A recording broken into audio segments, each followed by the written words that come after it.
जय Hind. Ajay bio classes में आपका स्वागत है। आज की क्लास है योगात्मक अपक्रिया यानी कि एडिशन रिएक्शन। तो इस योगात्मक अपक्रिया को समझने से पहले कुछ बेसिक चीज को समझेंगे तो योगात्मक अपक्रिया सरल होगी, सिंपल होगी। तो योगात्मक अपक्रिया को समझने से पहले कुछ बेसिक चीज को जानना जरूरी होगा। देखेंगे बेसिक पॉइंट इसका क्या है। बेसिक पॉइंट, तो इसका जो बेसिक पॉइंट मिलता है तो इस बेसिक पॉइंट में क्या होगा कि हाइड्रोकार्बन जो होता है, हाइड्रोकार्बन में देखेंगे तो जो खुली श्रृंखला वाले हाइड्रोकार्बन होते हैं, तो खुली श्रृंखला वाले हाइड्रोकार्बन आपको दो प्रकार से मिल जाते हैं। एक जो होता है वह संतृप्त हाइड्रोकार्बन, संतृप्त हाइड्रोकार्बन जिसे जो है सैचुरेटेड हाइड्रोकार्बन कहा जाता है। सैचुरेटेड हाइड्रोकार्बन, सैचुरेटेड हाइड्रोकार्बन इस तरह से यहां लिख देते हैं।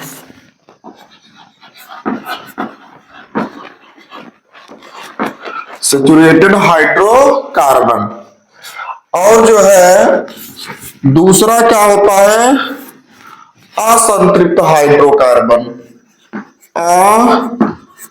असंतृप्त हाइड्रोकार्बन इस तरह से असंतृप्त यानी कि अनसैचुरेटेड,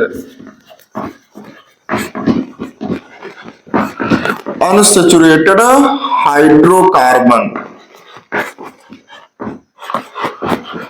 इस तरह से देखेंगे। तो जो संतृप्त हाइड्रोकार्बन होता है यानी कि वे खुली श्रृंखला वाले हाइड्रोकार्बन, यहां पर खुली श्रृंखला वाले हाइड्रोकार्बन की बात है, वे खुली श्रृंखला वाले हाइड्रोकार्बन जिसके कार्बन कार्बन परमाणुओं के बीच जो है एकल बंध होता है यानी कि सिंगल बॉन्ड होता है, ऐसे खुली श्रृंखला वाले हाइड्रोकार्बन संतृप्त यानी कि सैचुरेटेड हाइड्रोकार्बन कहलाते हैं। जैसे अगर समझने की बात है तो यहां पर जो देखेंगे तो कार्बन कार्बन के बीच जो है सिंगल बॉन्ड है, चाहे इतनी श्रृंखला हो जाए। तो कार्बन कार्बन के बीच एकल बंध यानी कि सिंगल बॉन्ड जो होगा वह जो है संतृप्त यानी कि सैचुरेटेड हाइड्रोकार्बन वाले खुली श्रृंखला हाइड्रोकार्बन होते हैं।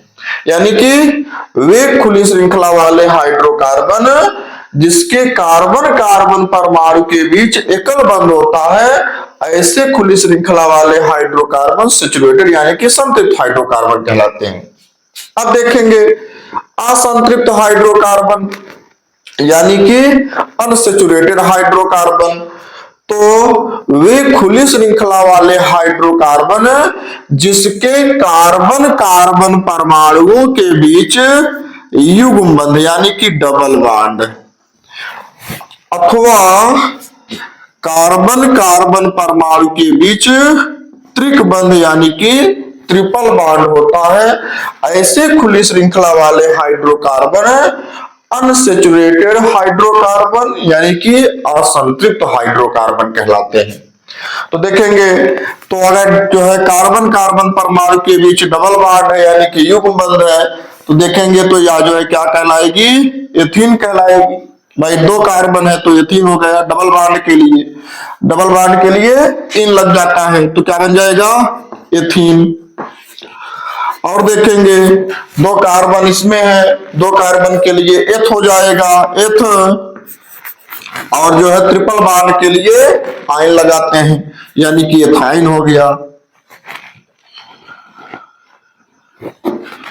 इस तरह से। और यहां पर इस कार्बन की जो बैलेंसी होगी तो दो तो यहां से पूरी हो रही इसकी और दो यहां से पूरी हो रही है, और दो बैलेंसी इस हाइड्रोजन से यानी कि इस कार्बन की बैलेंसी इतनी पूरी हो जाती है और इस कार्बन की बैलेंसी कुछ इस तरह से पूरी हो जाती है। और यहां पर इस ट्रिपल बॉन्ड वाले के लिए देखेंगे C ट्रिपल बॉन्ड C के लिए, तो 3 तो इधर है, एक हाइड्रोजन इधर हो गया और एक हाइड्रोजन इधर हो गया, तो इस तरह से इसकी वैलेंसी पूरी हो जाती है। तो देखेंगे तो बेसिक पॉइंट में क्या मिला, हाइड्रोकार्बन में जो खुली श्रृंखला वाले हाइड्रोकार्बन थे, तो खुली श्रृंखला वाले हाइड्रोकार्बन दो तरह से मिल गए, एक संतृप्त हाइड्रोकार्बन जिसे सैचुरेटेड हाइड्रोकार्बन कहा जाता है, यानी कि वे खुली श्रृंखला वाले हाइड्रोकार्बन जिसके कार्बन कार्बन परमाणु के बीच जो है सिंगल बॉन्ड होता है, संतृप्त हाइड्रोकार्बन कहलाते हैं। और दूसरा क्या मिला, असंतृप्त हाइड्रोकार्बन यानी कि अनसैचुरेटेड हाइड्रोकार्बन, यानी कि वे खुली श्रृंखला वाले हाइड्रोकार्बन जिसके कार्बन कार्बन परमाणु के बीच जो है डबल बॉन्ड यानी कि युग्म बंध, अथवा जो है कार्बन कार्बन परमाणु के बीच जो है त्रिक बंध यानी कि ट्रिपल बॉन्ड होता है। ऐसे खुली श्रृंखला वाले हाइड्रोकार्बन असंतृप्त हाइड्रोकार्बन यानी कि अनसैचुरेटेड हाइड्रोकार्बन कहलाते हैं। यह तो इसका जो है बेसिक पॉइंट मिल गया, बेसिक चीज मिल गई। लेकिन अब जो है जो योगात्मक क्रिया है यानी कि एडिशन रिएक्शन है, इस योगात्मक क्रिया के लिए जो है इस असंतृप्त हाइड्रोकार्बन का होना कंपलसरी है, यानी कि योगात्मक क्रिया जो होती है असंतृप्त हाइड्रोकार्बनों से ही होती है, असंतृप्त हाइड्रोकार्बनों के ही बीच होती है। यहां पर हमको जो है संतृप्त हाइड्रोकार्बन की कोई जरूरत नहीं है, कोई आवश्यकता नहीं है। तो जो योगात्मक क्रिया होती है असंतृप्त हाइड्रोकार्बनों के साथ होती है। अब इसकी डिफिनेशन की अगर बात करें तो देखेंगे जब दो या अधिक यानी कि दो या दो से अधिक कोई अभिकर्मक यानी कि अभिकारी पदार्थ आपस में अभिक्रिया करके जो है क्या करते हो, एक नए उत्पाद का निर्माण करते हैं, तो यह अभिक्रिया जो है योगात्मक अभिक्रिया कहलाती है। चलिए एक एग्जांपल से इस योगात्मक अभिक्रिया को समझें। तो इतनी बेसिक पॉइंट तो पहले आप अच्छे से नोट कर लीजिए, फिर आगे देखिएंगे इसके एग्जांपल से समझेंगे इसको। बहुत इजी है, बहुत सिंपल है। आपका जो है हाइड्रोकार्बन चैप्टर नंबर 13 से आपको मिलेगा हाइड्रोकार्बन, हाइड्रोकार्बनों का वर्गीकरण। तो ये बेसिक पॉइंट वहां से आपको मिल जाएगी, जो आपको जो है इसके पहले वाले वीडियो में जो है पढ़ा दिया गया है, समझा दिया गया है। और इस वीडियो के डिस्क्रिप्शन में हाइड्रोकार्बन का जो है लिंक आपको दे देंगे, वहां से जाकर के आप इसको देख लीजिएगा। वहां पर आपको जो है आईपीएससी भी मिल जाएगी, कार्बनिक यौगिकों का आईपीएससी भी मिल जाएगा। तो चलिए एक एग्जांपल से समझते हैं इसको।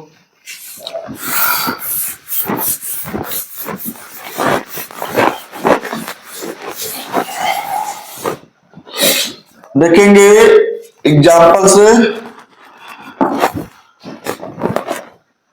इस तरह से, यानी कि जो योगात्मक क्रिया होगी वह किस हाइड्रोकार्बन से, आपको अभी बताया गया असंतृप्त हाइड्रोकार्बन, यानी कि योगात्मक क्रिया जो है अनसैचुरेटेड हाइड्रोकार्बनों से ही होती है।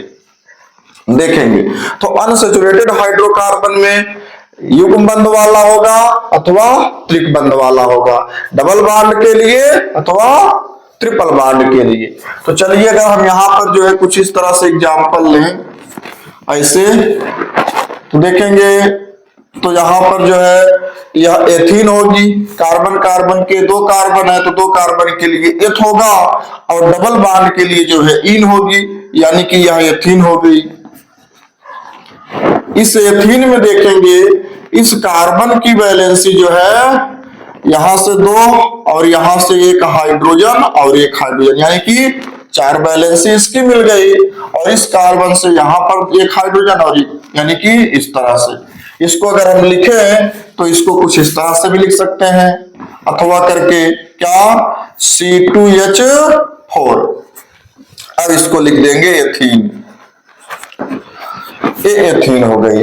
अब इस एथीन के साथ जो है यदि हम हाइड्रोजन से अपक्रिया कराएं, H2 से अपक्रिया कराएं निकिल की उपस्थिति में, इस निकिल की उपस्थिति में हाइड्रोजन से अपक्रिया कराएंगे तो देखेंगे क्या होगा कि जब एथीन के साथ हाइड्रोजन की अपक्रिया कराएंगे तो सबसे पहले इस कार्बन कार्बन के बीच का बॉन्ड टूटेगा।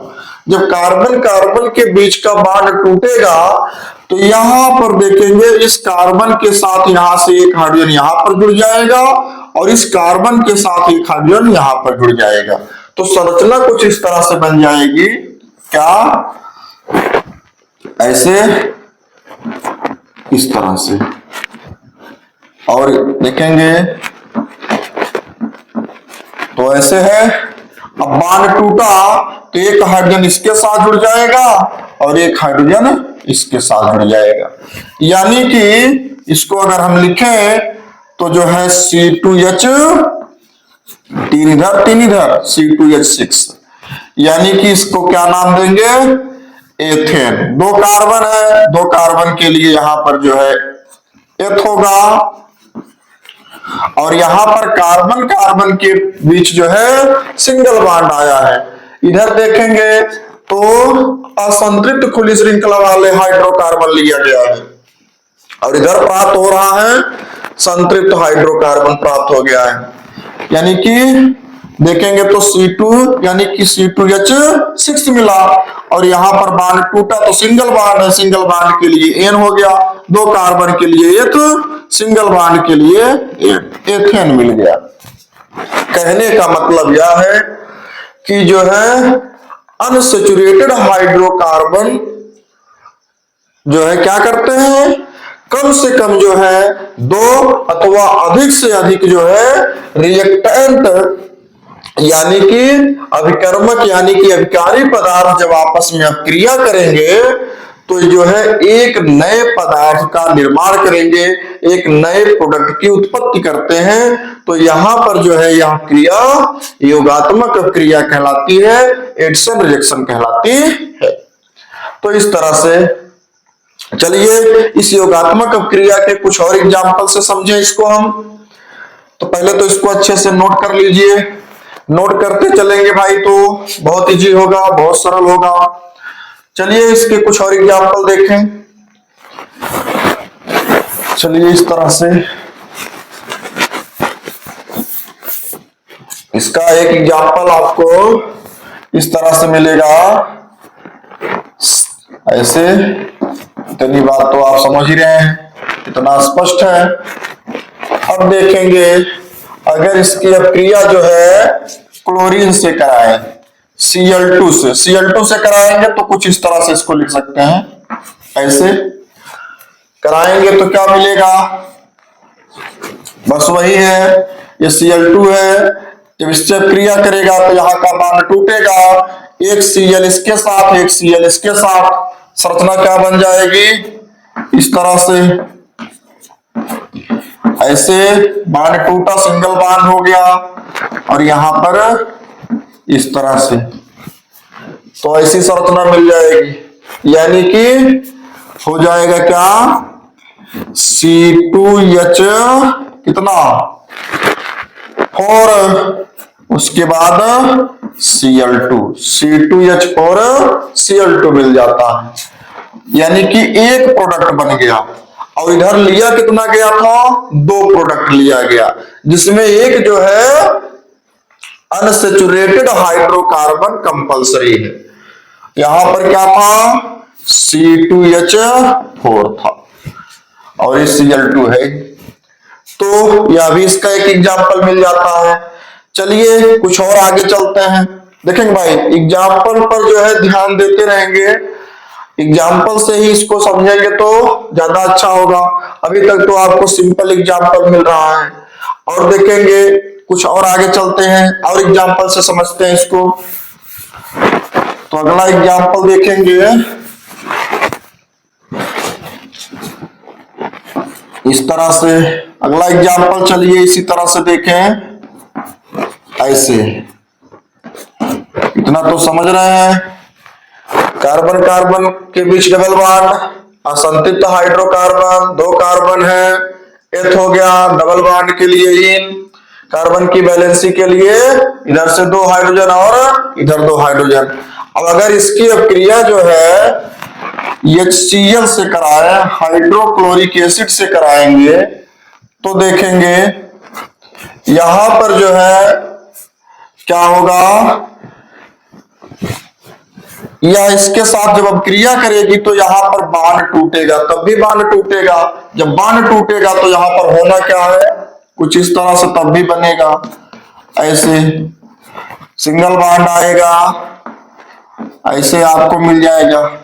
अब देखेंगे तो बांध तो दोनों के बीच में है बांध, अब एक पर जो है हाइड्रोजन हो जाएगा इसका, और एक पर जो है क्लोरीन हो जाएगा इसका, इस तरह से। ये भी सिंपल हो गया। चलिए इसी तरह से एक एग्जांपल और देखें, एक एग्जांपल को और समझेंगे। तो यहां पर अगला एग्जांपल जो है देखें, यहां पर देखेंगे तो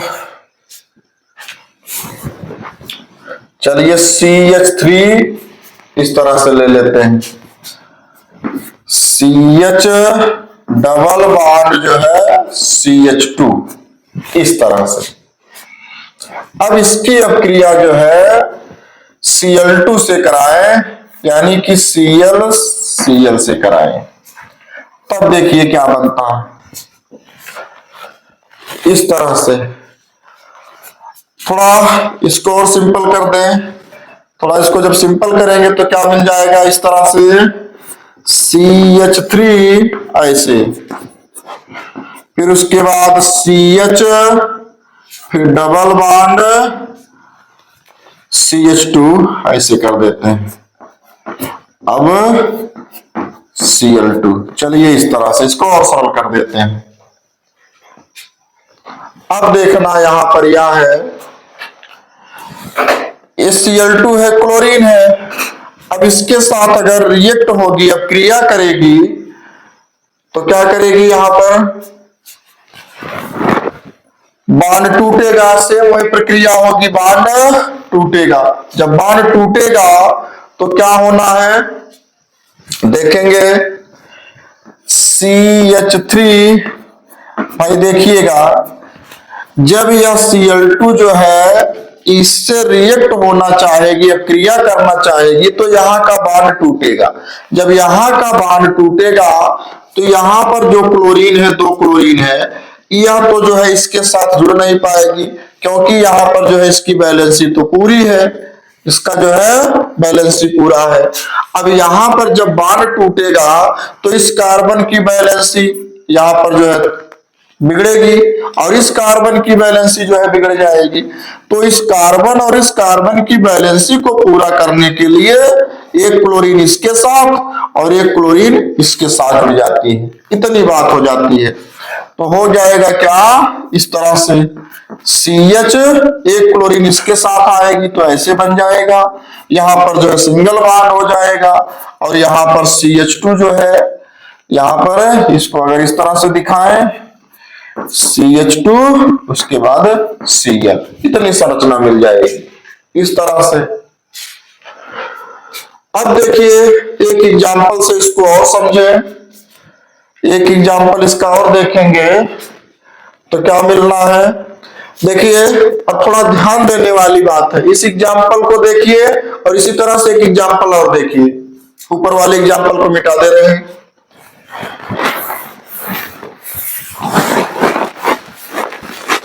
चलिए भाई अगला एग्जांपल देखेंगे। तो अगला एग्जांपल अगर हम जो है कुछ इस तरह से ले लें, ऐसे सेम यही देखते हैं। चलिए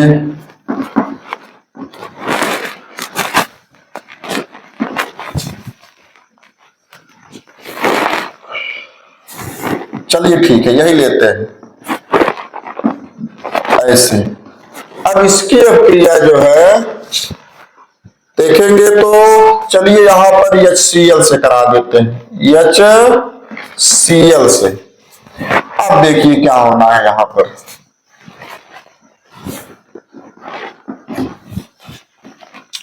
पर क्या मिला था कि यहां पर जो Cl2 है, Cl2 यानी कि दोनों क्लोरीन है, दोनों ही समान है, दोनों AbCl है, AbCl है। होना क्या था कि जब इसके साथ अब क्रिया करना चाहिए तो यहां का बांध टूटा, बांध जब टूटेगा तो इसकी बैलेंसी को पूरा करने के लिए क्लोरीन इस पर आ जाती है और इसकी बैलेंसी पूरा करने के लिए क्लोरीन इसके साथ आ जाती है, तो इतनी संरचना मिल जाती है। लेकिन यहां पर देख रहे हैं जो HCl है, इस HCl में जो क्लोरीन है यह जो है ऋणावेशित है और हाइड्रोजन जो है धनावेशित है। और यह क्लोरीन जो है ऋणावेशित ध्रुवीय परमाणु होगा, यानी कि ध्रुवीय आयन होगा। तो यह ऋणावेशित ध्रुवीय आयन है और यहां पर यह जो है H+ हाइड्रोजन आयन है। लेकिन यहां पर क्या था, दोनों समान थे, तो एक तो इस पे चला गया और एक इस पे चला गया, तो इस तरह से संरचना मिल गई। लेकिन अब यहां पर जब यह इस इतने के साथ क्रिया करेगी तो यहां भी इसका बांध टूटेगा। जब इसका बांध टूटेगा तो स्पष्ट समझने वाली बात यहां पर यह है कि इसका बांध टूटेगा तो इस कार्बन की वैलेंसी को पूरा करने के लिए इसके साथ हाइड्रोजन जुड़ेगा अथवा क्लोरीन जुड़ेगी, या फिर इस कार्बन की बैलेंसी पूरा करने के लिए इसके साथ हाइड्रोजन जुड़ेगा कि क्लोरीन जुड़ेगी। यह बात जानना जरूरी है। फिर से समझेंगे, जब यह HCl इसके साथ अब क्रिया करना चाहेगा तो ठीक इसी तरह से इसका भी बांध टूटेगा। जब बांध टूटेगा तो होगा क्या, इस कार्बन की बैलेंसी को पूरा करने के लिए इसके साथ यह H+ जुड़ेगा, हाइड्रोजन जुड़ेगा कि Cl- जुड़ेगी, अथवा इस कार्बन की बैलेंसी पूरा करने के लिए इसके साथ H+ जुड़ेगा कि Cl- जुड़ेगी। यह जो है इसमें जो है इसकी बहुत ही मेन चीज यही है, इसकी जो है बहुत ही अच्छी भूमिका यहां पर है। तो यहां पर देखेंगे जो ये क्लोरीन है, क्लोरीन जो है एक ध्रुवीय ऋणायन होती है। तो ध्रुवीय ऋणावेशित होने के कारण जो है इसकी प्रॉपर्टी जो होती है वह उस कार्बन के साथ जुड़ना चाहेगी, उस कार्बन के साथ जुड़ती है जिसमें जो है क्या होगा, जिसमें हाइड्रोजन परमाणु अथवा जो है जो क्या होगी कम कार्बन, या जो हम यहां पर ऐसा भी कह सकते हैं जिसमें हाइड्रोजन परमाणु कम होंगे। तो देखेंगे तो इसके साथ जो है 2 हाइड्रोजन लगे हुए हैं और इसके साथ जो है 1 हाइड्रोजन परमाणु है, तो यह क्लोरीन इसके साथ जुड़ेगी और ये जो हाइड्रोजन होगा इसके साथ जुड़ जाता है। फिर से ध्यान देंगे, क्लोरीन जो है ऋणावेशित ध्रुवीय परमाणु होती है और जो ऋणावेशित ध्रुवीय परमाणु होते हैं वे जो है असंतृप्त हाइड्रोकार्बन में उस कार्बन परमाणु से जो है जुड़ते हैं जिसके पास हाइड्रोजन कम होता है, ऐसा। तो देखेंगे तो यहां पर जो है इसका, तो यह क्लोरीन जो है इसके साथ जुड़ेगी तो संरचना कुछ इस तरह से बना लेगी, ऐसे बन जाएगा। यहां पर हो जाएगा C, बांध टूटेगा इसका तो यहां पर जो है हाइड्रोजन है ही, ये क्लोरीन इसके साथ जुड़ जाती है। उसके बाद बांध टूटा तो यहां पर जो है CH2, 2 हाइड्रोजन यहां पर पहले से है और एक यह इसके साथ आ जाता है, ऐसे बना लेते हैं इस तरह से। अब देखेंगे ये जो नियम आपको यहां पर मिला कि यह ध्रुवीय ऋणायन जो होती है, यानी कि ध्रुवीय ऋणावेशित जो परमाणु होते हैं, जो पोलर यानी कि ध्रुवीय ऋणावेशित परमाणु जो होते हैं ये जो है क्या करते हैं, कम कार्बन अथवा कम हाइड्रोजन वाले, जो कम हाइड्रोजन से जिसकी बैलेंसी होती है उस कार्बन के साथ जुड़ते हैं। और यह नियम जो है मार्कोनी काफ का नियम कहलाता है। मार्कोनी, इसको ऐसे लिखेंगे, मार्कोनी काफ का नियम कहलाता है। इतनी बात। तो यह है योगात्मक अपक्रिया।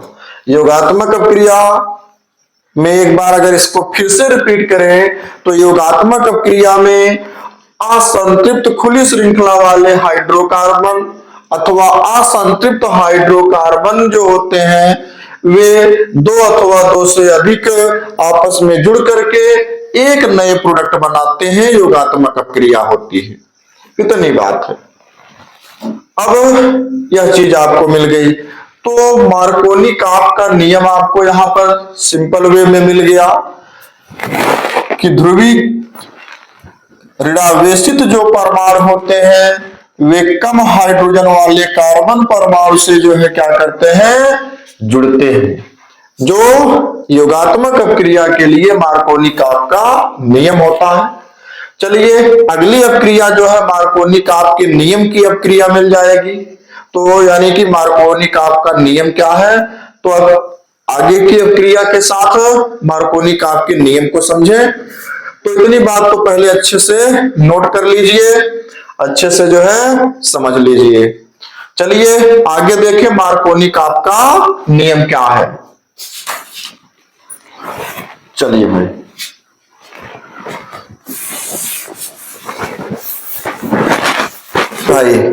योगात्मक अपक्रिया के लिए मार्कोनी काप का नियम यानी कि मार्कोनी काप रूल।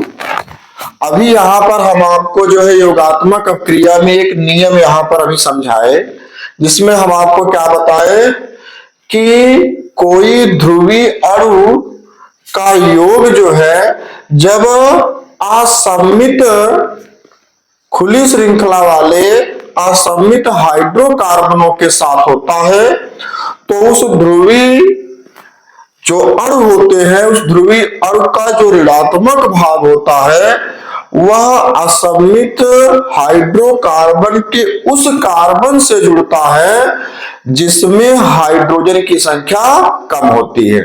बस यही नियम जो है योगात्मक अपक्रिया के लिए, यही नियम जो है मार्कोनी काप का नियम कहलाता है। देखेंगे तो यहां भी वही है, जब किसी असममित एल्किन पर ध्रुवीय अणु का योग होता है, कोई असममित एल्किन यानी कि असममित हाइड्रोकार्बन है, जब उस पर जो है ध्रुवीय अणु का योग होगा तो इस ध्रुवीय अणु में जो है जो ऋणात्मक भाग होगा वह इस असममित हाइड्रोकार्बन के उस कार्बन से जुड़ेगा जिस पर हाइड्रोजन की संख्या कम होती है। बस यही मार्कोनी काप का नियम है। चलिए एग्जाम्पल अभी क्या आप लिए, उसी एग्जाम्पल को देखें, उसी एग्जाम्पल से समझें।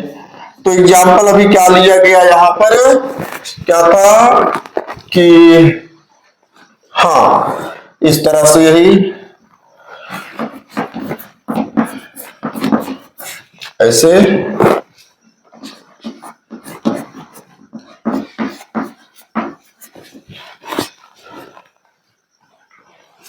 एग्जाम्पल लिए थे ना, यहां पर HCl से अपक्रिया करा देते हैं।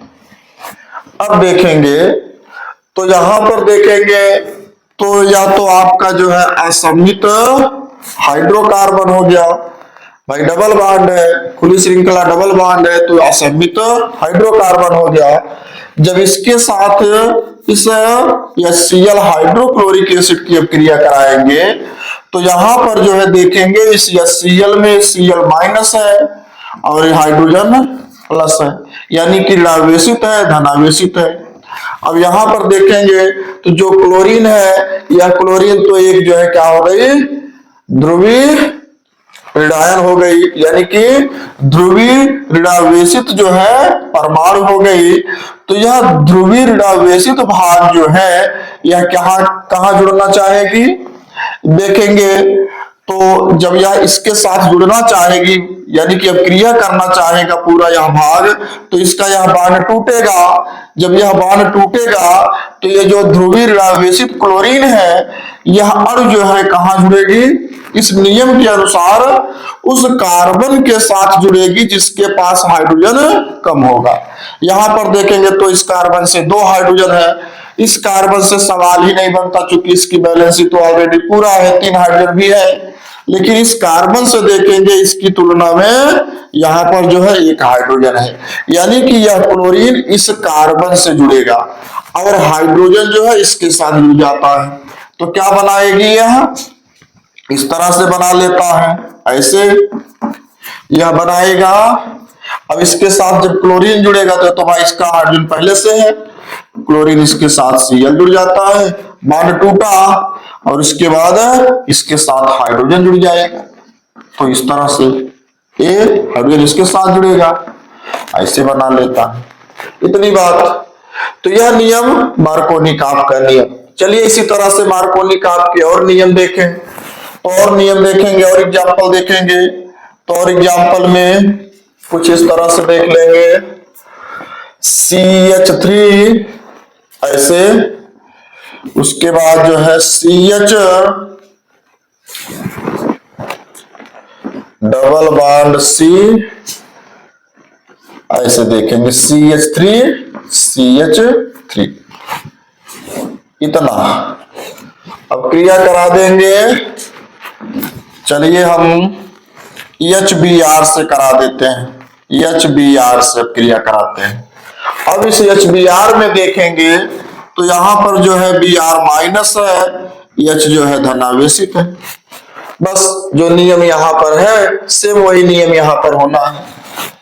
यहां जो Br है या माइनस है, तो Br जो है किसके साथ जुड़ेगी, यहाँ का बॉन्ड जब टूटेगा तो ब्रोमीन जो है किसके साथ, इसके साथ जुड़ेगी, किसके साथ जुड़ेगी भाई, इसके साथ तो जुड़ेगी नहीं, क्योंकि यहाँ पर CH3 है, इसके बाद सिंगल बॉन्ड है, इसकी बैलेंसी तो पूरा भी है। बॉन्ड यहाँ से टूटेगा तो अनबैलेंस यहाँ से होगा, जब अनबैलेंस यहाँ से होगा तो एक के साथ ब्रोमीन जुड़ेगी और एक के साथ हाइड्रोजन जुड़ेगा। अब यहाँ पर सवाल यह है कि यह ब्रोमीन इसके साथ जुड़ेगी कि इसके साथ जुड़ेगी। अब मार्कोनी-काप का नियम कहता है कि ऋणावेशित भाग यानी कि जो ऋणात्मक भाग होता है वह उस कार्बन से जुड़ेगा जिस पर हाइड्रोजन की संख्या कम होगी। तो देखेंगे इस पर हाइड्रोजन की संख्या कम है कि इस पर। अब भाई देखेंगे तो इसकी अपेक्षा तो इस पे हाइड्रोजन है ही नहीं, यानी कि यहाँ पर हाइड्रोजन जो है क्या है, हाइड्रोजन बराबर 0 है और यहाँ पर हाइड्रोजन जो है क्या है, हाइड्रोजन की संख्या 1 है।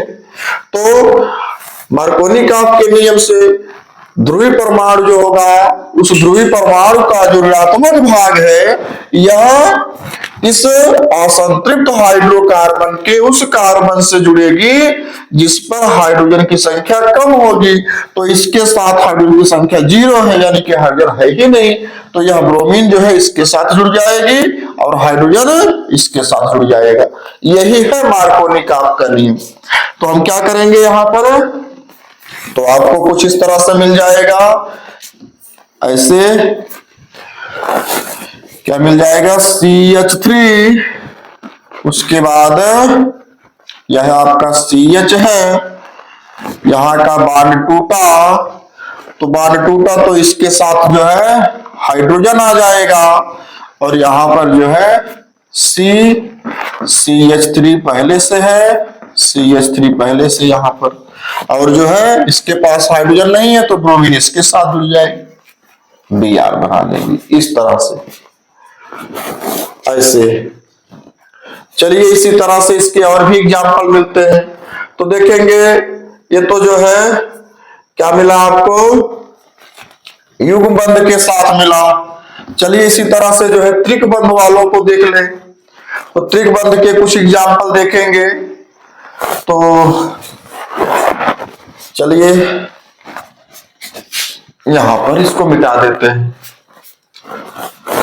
पहले तो इसको अच्छे से नोट कर लीजिए भाई, नोट करते चलेंगे, समझते चलेंगे तो ज्यादा अच्छा होगा और अच्छे से समझ में आएगा, बहुत इजी होगा। तो चलिए त्रिक बंध वाले से समझेंगे, यानी कि एथाइन से समझेंगे, अथवा जो है एल्काइन जिसे कहते हैं। तो एल्कीन का हो गया, अब एल्काइन का देख लेते हैं। चलिए एक एग्जांपल देखें उसका भी।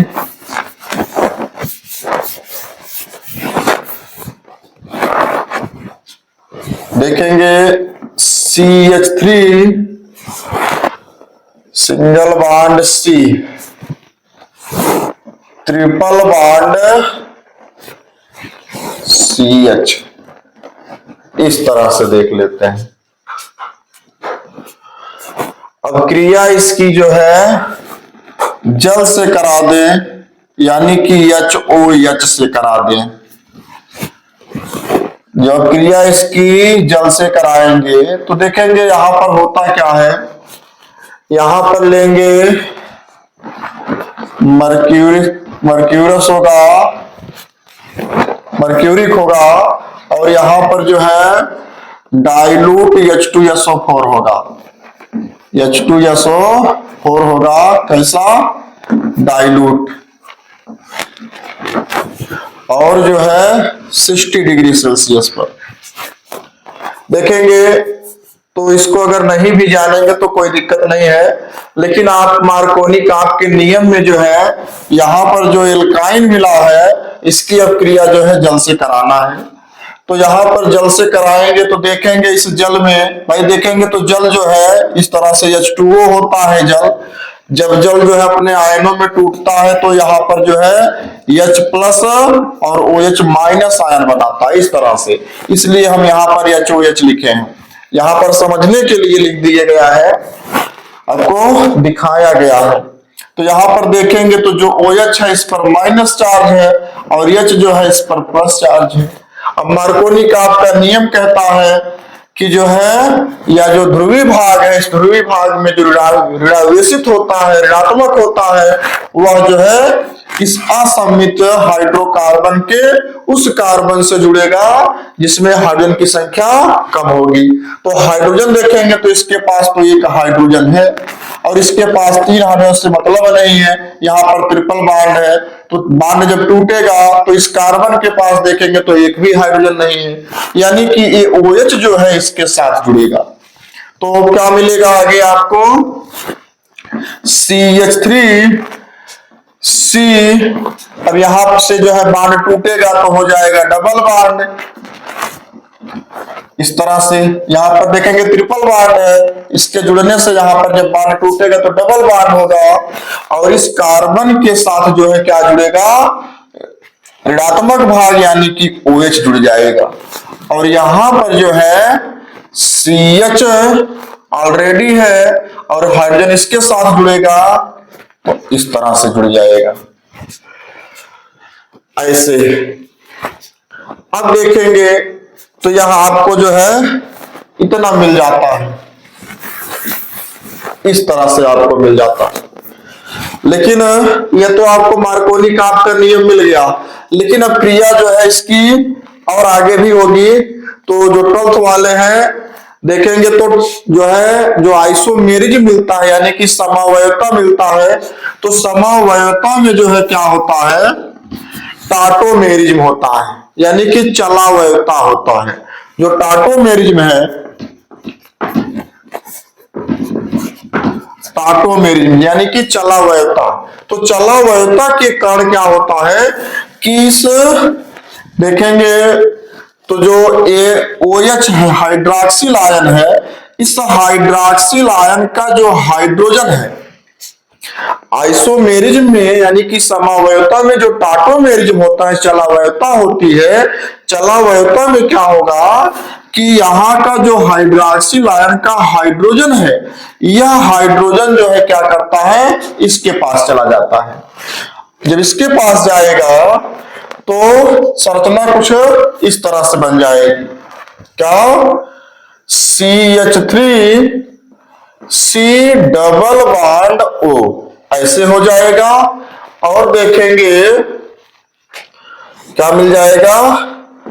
इस तरह से सिंगल बॉन्ड, ये बॉन्ड टूटेगा, इसके साथ डबल ऑक्सीजन के साथ डबल बॉन्ड होगा, ये बॉन्ड टूट जाएगा, ये हो जाएगा CH, एक हाइड्रोजन यहां आ जाएगा, CH3 बन जाएगा। यानी कि CH3 CO CH3 बना देती है, तो ये हो जाएगी एसीटोन।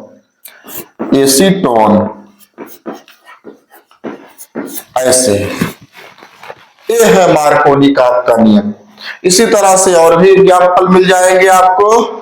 तो मार्कोनी काप के नियम में क्या मिला कि असममित हाइड्रोकार्बन में जब कोई ध्रुवीय परमाणु अथवा ध्रुवीय जो है भाग, ध्रुवीय अणु जो है क्या करता है, योग करता है, जुड़ता है, तो इस ध्रुवीय अणु में जो ऋणावेशित भाग होता है योगात्मक क्रिया के लिए, यह ऋणावेशित भाग इस असममित हाइड्रोकार्बन के उस कार्बन से जुड़ता है जिसमें हाइड्रोजन की संख्या कम होती है। ये नियम योगात्मक क्रिया के लिए मार्कोनी का नियम कहलाता है। तो इसको अच्छे से नोट कर लीजिए, बहुत इजी है। वीडियो को पॉज करके जो है लिखते चलेंगे, जो है कॉपी पर जो है नोट करते चलेंगे, तो बहुत जो है इजी होगा, अच्छे से समझ में आएगा। अब देखेंगे अगली क्रिया, आपको अगला नियम जो है वह विपरीत मार्कोनी-काप का नियम मिलेगा, यानी कि एंटी मार्कोनी-काप का नियम है। तो चलिए एंटी मार्कोनी-काप का क्या नियम है, इसी साथ साथ में जो है उसको भी समझ लेते हैं, यानी कि विपरीत मार्कोनी-काप का नियम क्या है, चलिए उसको भी देख लेते हैं, समझ लेते हैं। तो चलिए विपरीत मार्कोनी-काप का नियम देखते हैं। चलिए भाई, विपरीत मार्कोनी-काप का नियम यानी कि एंटी मार्कोनी-काप्स रूल। देखिए जो मार्कोनी-काप का नियम था, उस मार्कोनी-काप के नियम के विपरीत यानी कि ठीक उल्टा, तो मार्कोनी-काप के नियम में क्या था कि जो असममित यानी कि अनसेचुरेटेड यानी कि असंतृप्त जो एल्किन था, उस असंतृप्त एल्किन के साथ जो ध्रुवीय भाग होता था, यानी कि जो ध्रुवीय अणु होता था, उस ध्रुवीय अणु का जो ऋणात्मक भाग था, उस असंतृप्त एल्किल समूह अथवा असंतृप्त हाइड्रोकार्बन के उस कार्बन पर जुड़ता था जिसमें हाइड्रोजन की संख्या की कमी थी। लेकिन इस मार्कोनी-काप के नियम के ठीक विपरीत क्या है कि विपरीत मार्कोनी-काप का नियम, यानी कि इसमें जो है क्या मिला, ध्रुवीय अणु का जो ऋणात्मक भाग होगा वह असंतृप्त हाइड्रोकार्बन के उस कार्बन से जुड़ेगा जिसमें हाइड्रोजन की संख्या अधिक होगी। बस थोड़ा सा अंतर है। एग्जाम्पल देख लेते हैं, एग्जाम्पल समझ लेते हैं। तो इसका एग्जाम्पल अगर हम यहां पर समझे तो एक एग्जाम्पल लेते हैं, लेकिन देखेंगे यह जो है कब जुड़ेगा, जब जो है पराक्साइड की उपस्थिति होगी। कहने का मतलब है कि पराक्साइड की उपस्थिति में जब जो है किसी असंतृप्त हाइड्रोकार्बन के साथ किसी ध्रुवीय अणु का योग कराएंगे, जोड़ेंगे, यानी कि योगात्मक क्रिया कराएंगे, तो उस समय जो है ध्रुवीय अणु का जो ऋणात्मक भाग होगा असममित हाइड्रोकार्बन के उस कार्बन पर जुड़ेगा जिस पर हाइड्रोजन की संख्या अधिक होगी। लेकिन कब, जब पराक्साइड की उपस्थिति में अब क्रिया कराई जाएगी, योगात्मक क्रिया कराई जाएगी। तो एग्जाम्पल में अगर हम यहां पर एक एग्जाम्पल लें, जैसे चलिए CH डबल बॉन्ड जो है CH2 ले लेते हैं, अब क्रिया करा देते हैं HBr से, हाइड्रोजन ब्रोमाइड से, किसकी उपस्थिति में, पराक्साइड की उपस्थिति में। पराक्साइड की उपस्थिति में अब क्रिया कराएंगे, तो चलिए यहां पर पराक्साइड के रूप में हम बेंजिल पराक्साइड को ले लें। बेंजिल पराक्साइड यानी कि C6H5COO, इस तरह से कट टेकन ट्वाइस ले लेते हैं, यानी कि बेंजिल पराक्साइड क्या हो गया, बेंजिल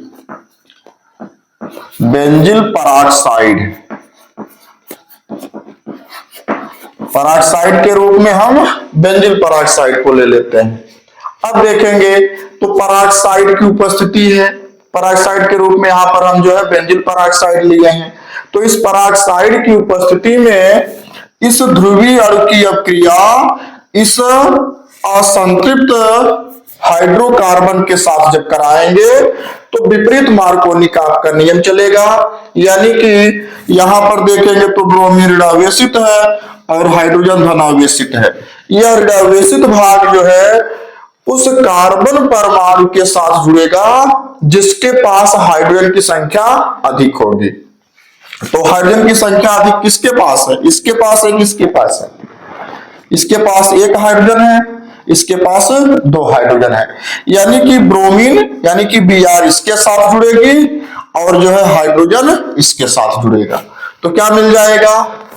हो जाएगा इस तरह से CH3 सिंगल बॉन्ड CH, अब यहां पर हाइड्रोजन इसके साथ जुड़ेगा तो CH2 हो जाएगा और उसके बाद जो है सिंगल बॉन्ड CH2Br हो जाएगा। ऐसे CH2Br इस तरह से ध्रुवीय भाग है यानी कि ध्रुवीय अणु है। इस ध्रुवीय अणु में ब्रोमीन ऋणात्मक भाग है। ऋणात्मक भाग जो है इस असंतृप्त हाइड्रोकार्बन के उस कार्बन से जुड़ेगी जिसमें हाइड्रोजन की संख्या अधिक होगी। कब? जब पराक्साइड की उपस्थिति में अभिक्रिया कराई जाएगी। तो यहां पर देखेंगे तो इस कार्बन के पास दो हाइड्रोजन है, इस कार्बन के पास एक हाइड्रोजन है।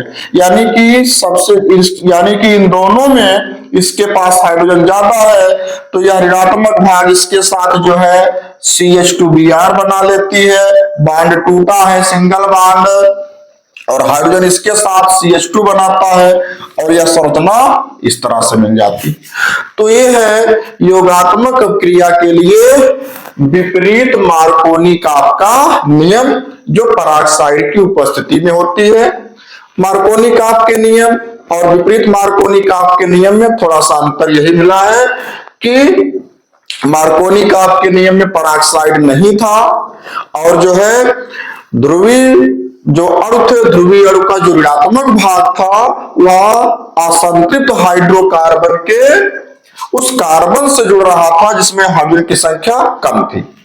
लेकिन विपरीत मार्कोनी काप का जो नियम है इसमें पराक्साइड की उपस्थिति होगी और पराक्साइड की उपस्थिति होने की वजह से क्या होगा कि असममित हाइड्रोकार्बनों के साथ जब ध्रुवीय अणु की अभिक्रिया कराई जाएगी तो ध्रुवीय अणु का जो ऋणात्मक भाग होगा वह ऋणात्मक भाग जो है उस कार्बन परमाणु से जुड़ेगा जिसमें हाइड्रोजन की संख्या अधिक होगी। तो इस तरह से मिल जाता है। और देखेंगे तो यह क्रिया जो है पराक्साइड की उपस्थिति में होती है, इसलिए इस क्रिया को जो है पराक्साइड इफेक्ट भी कहा जाता है।